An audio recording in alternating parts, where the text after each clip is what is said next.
বন্ধুরা, welcome to my channel. বন্ধুরা, আজকে আমি তোমাদের সঙ্গে শেয়ার করছি চিংড়ি মাছ দিয়ে মূলো ভাজির রেসিপি। তো তোমরা সবাই চলো আমার সঙ্গে দেখতে থাকো রেসিপিটা কেমন হচ্ছে। এখানে আমি মূলো ভাজির জন্য মূলোগুলোকে কুচিয়ে নেব। তোমরা যত ছোট ছোট করে পারো মূলোগুলোকে কুচিয়ে নেবে, মানে যত কুচাবে ততটাই ভালো হবে রেসিপিটা।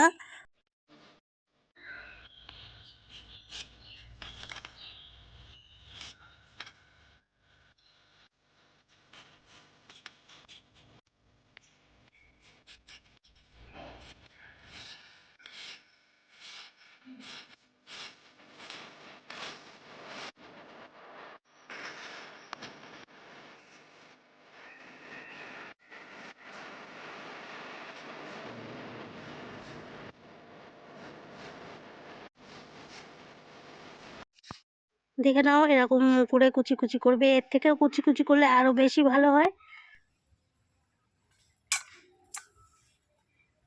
মূলোগুলোকে কুচি করে নেওয়া হয়ে গেছে।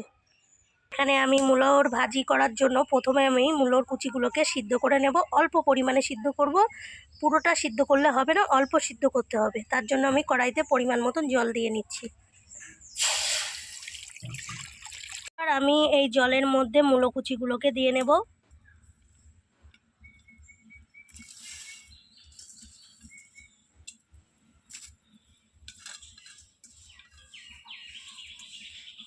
লবণ ছাড়াই মূলোটাকে সিদ্ধ করতে হবে। লবণ দিলে সিদ্ধর পরিমাণটা বেশি হয়ে যাবে, তাহলে ভালো হবে না রেসিপিটা। তার জন্য লবণ ছাড়াই সিদ্ধ করতে হবে। এখানে আমার মূলোটা সিদ্ধ হয়ে গেছে। এবার আমি মূলোটাকে জল ঝরিয়ে নেব।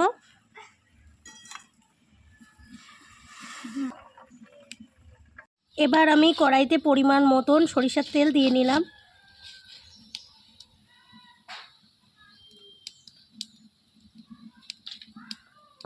তেলটা আমার গরম হয়ে গেছে। এবার আমি পেঁয়াজ কুচি দিয়ে নেব আর লঙ্কা কুচি দিয়ে নেব।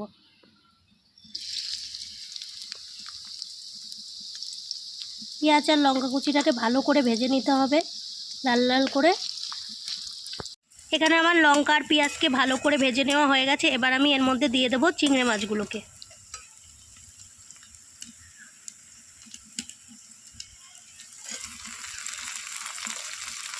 চিংড়ি মাছগুলোকেও খুব ভালো করে লাল লাল করে ভেজে নিতে হবে।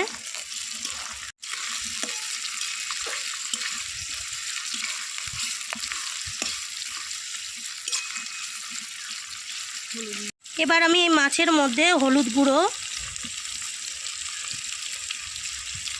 পরিমাণ মতো লবণ আর অল্প একটু ধনে গুঁড়ো দিয়ে নেব।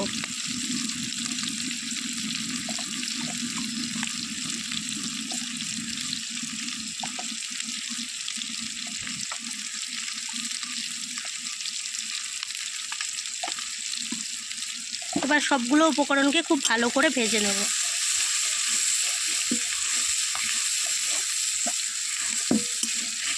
জল ঝরানো মূলোগুলোকে দিয়ে নেব।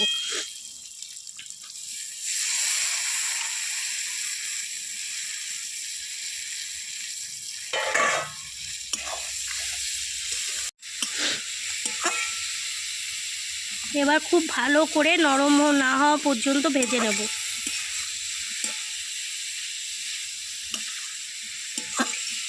এখানে আমি স্বাদটাকে ব্যালেন্স করার জন্য অল্প পরিমাণে চিনি দিয়ে নিলাম।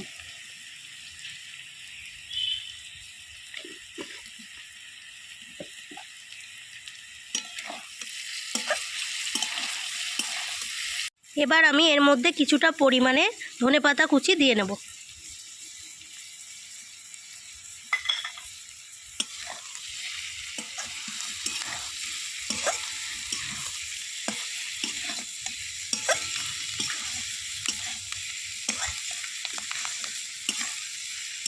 বন্ধুরা, এখানে আমার মূলো ভাজিটা পুরোপুরি রেডি। তো ভিডিওটা কেমন লাগলো তোমরা সবাই আমাকে কমেন্টে জানিও। ভালো লাগলে আমার চ্যানেলটিকে একটু লাইক, শেয়ার, সাবস্ক্রাইব করে দিও। তো এবার আমি মূলো ভাজাটাকে নামিয়ে নেব।